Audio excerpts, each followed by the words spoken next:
The old theater on Maple Street had always been a mysterious, almost haunted place in the town of Silverbrook. Its dusty marquee flickered sporadically, and its boarded-up entrances whispered secrets of long-forgotten films. No one dared venture inside after sunset, not after the stories of ghostly apparitions and flickering shadows circulating for decades. Yet, for Sophie and her friends, it was the perfect setting for their dare, sneaking in to find the legendary, unaired horror film they'd heard about from a grainy, half-forgotten website. According to the urban legend, the movie was simply titled The Last Frame, and it supposedly contained footage so disturbing that it was never released to the public.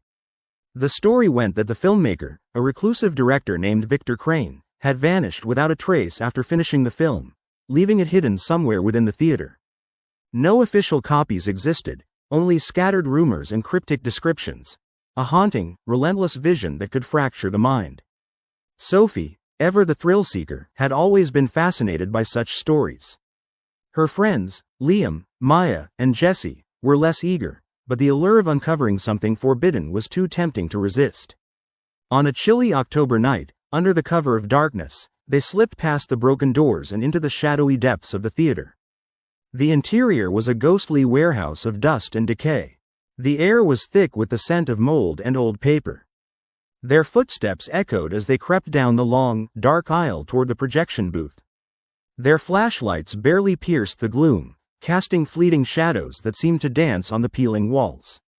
The theater was silent except for the distant groan of the building settling. Maya hesitated at the edge of the central aisle, peering up at the old projectionist booth. "Are we really doing this?" she whispered, voice trembling. "Come on," Sophie urged, trying to sound brave. "We're gonna find the movie. Then we'll leave, no big deal." They reached the booth. Inside, dust-covered equipment lined the walls, some ancient projectors, a cassette player, and a tangle of wires. Jesse fiddled with the old projector, trying to make sense of the makeshift controls. Suddenly, the machine sputtered and whirred to life, flickering weakly. The crackle of static filled the room as the screen flickered on, revealing a grainy shot of a dark hallway, an endless corridor illuminated by flickering bulbs. The footage was unmistakably old, the black and white image was grainy, distortion creeping at the edges. "Let's see what's next," Liam whispered, eyes glued to the flickering screen.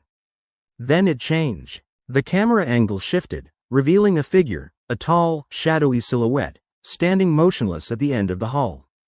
Its form was unclear but unnervingly human, with long limbs and shoulders that seemed unnaturally hunched.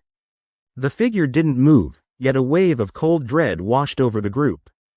"That's creepy," Maya muttered, clutching her arm. Suddenly, the figure's head turned slowly, revealing hollow, vacant eyes staring directly into the camera, with an unearthly, piercing gaze that seemed to cut through the screen and into their minds. A scream, distorted and deafening, burst from the speakers, echoing through the theater. The friends recoiled, the blood draining from their faces. The footage warped, colors bleeding, the image twisting, and then the screen flashed, and static took over. "Maybe we should stop," Jesse suggested, voice trembling.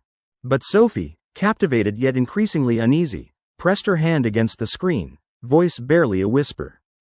"It's just a film. We're safe, right?" Suddenly, the projection stopped. The room fell silent except for the soft, irregular thumping of something unseen. Shadows elongated and stretched across the walls, undulating like living things.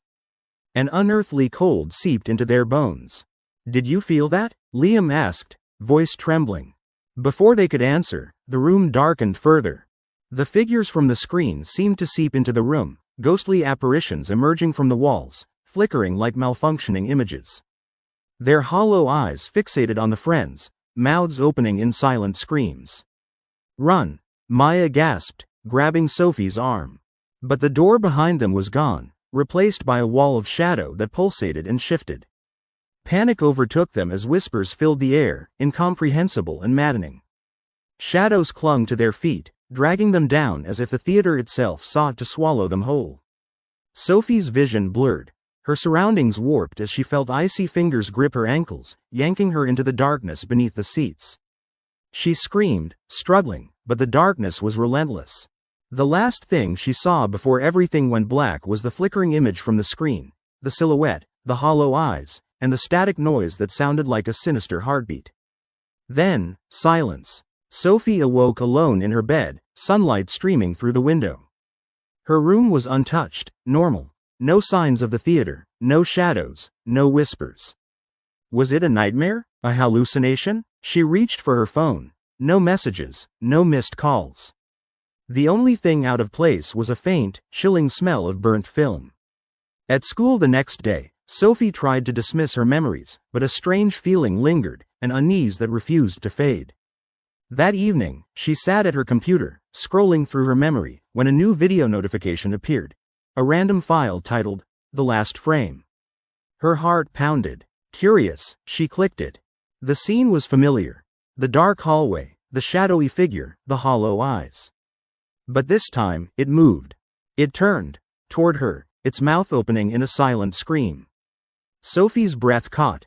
Her hand hovered over the mouse, trembling. Suddenly, the image on her screen distorted, and a whispering voice echoed in her head. Asterisk. You saw too much.